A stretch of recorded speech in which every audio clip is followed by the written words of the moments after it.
These are hot buzzwords right Yeah. now in the research community. There's a lot of research been done with basically animal models.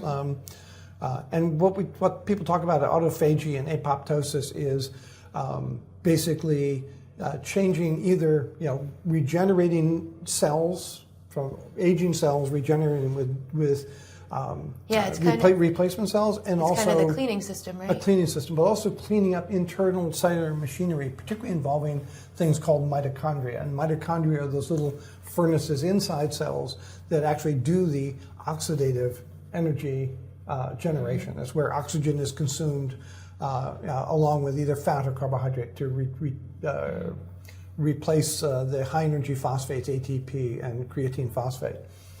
And so that machinery constantly has to be repaired. And there is evidence that periods of fasting can enhance that process.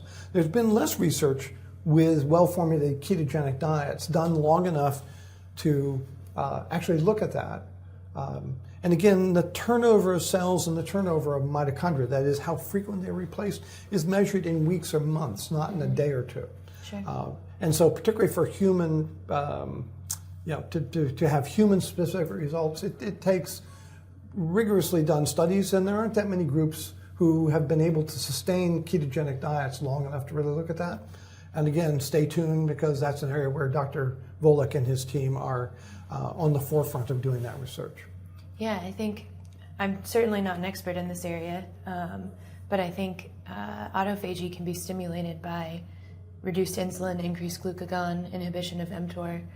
So it would, I know a lot of the research is in fasting, and ketogenic diets tend to mimic that from a metabolism standpoint in a lot of ways. So I would assume that you would be able to get some similar benefits out of doing it for a long time.